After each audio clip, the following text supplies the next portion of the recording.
shall reflect on the life of St Francis Borgia, the eldest son of Juan Borgia, 3rd Duke of Gandia, and Joan of Aragon. Francisco de Borgia embarked on a brilliant political career at the age of 18, with his entry into service at the court of Emperor Charles V.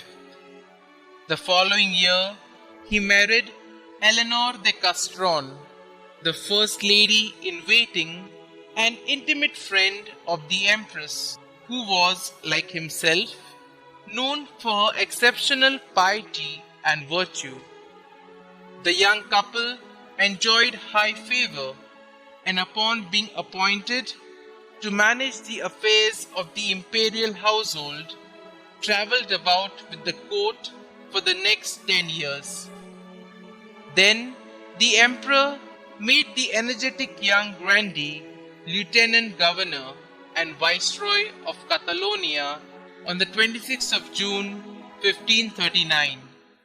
Here, Francis proved himself an excellent organizer and administrator, for in the 4 years of his incumbency, he was able to root out the previously widespread banditry, reform the corrupt administration of justice, and provide adequately for the suffering poor during the times of famine.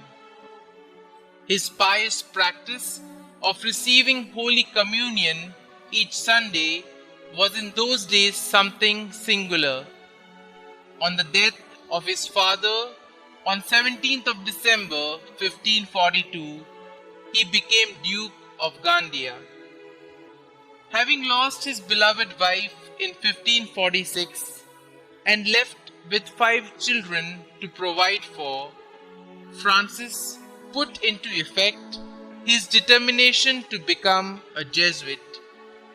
Privately and in utter secrecy, he took up the study of theology and Latin. He was secretly professed in 1548 and received his doctorate on the 20th of August 1550.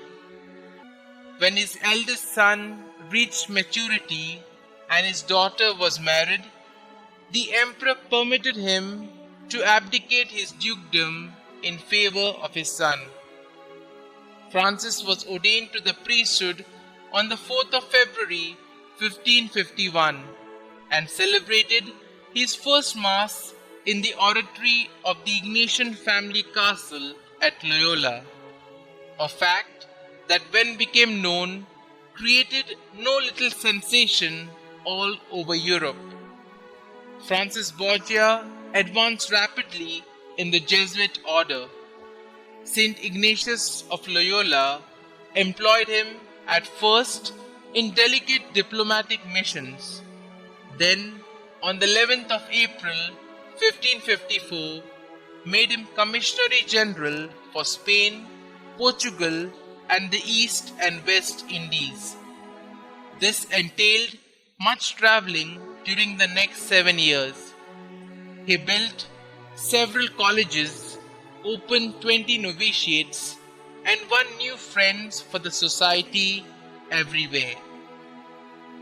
On the death of Diego Lainez, the successor of Ignatius, Francis was nominated Vicar General, and on the 2nd of July, he was elected the 3rd General of the Jesuits. St. Pius V, the great Dominican Pope of the Counter-Reformation, found in Francis an invaluable assistant, another reforming instrument of divine providence like his contemporaries St. Charles Borromeo and Peter Canisius. As Father General, Francis greatly developed and strengthened the young Jesuit order. He founded 31 new colleges throughout Spain, France, Belgium, Germany, and Poland. In the foreign mission field, his enterprising zeal extended the Society's work to Florida, Mexico, Peru, and the island of Crete, and during his generalship, 66 Jesuit missionaries sealed their faith in blood in Japan.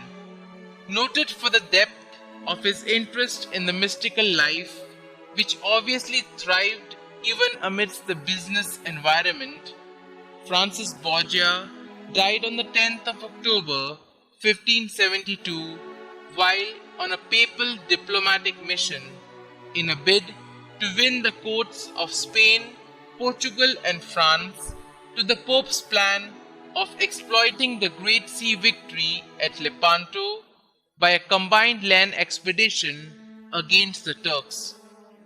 Beatified on the 24th of November 1624 by Pope Urban VIII and canonized by Pope Clement X on the 12th of April 1671, St. Francis is the patron of Portugal.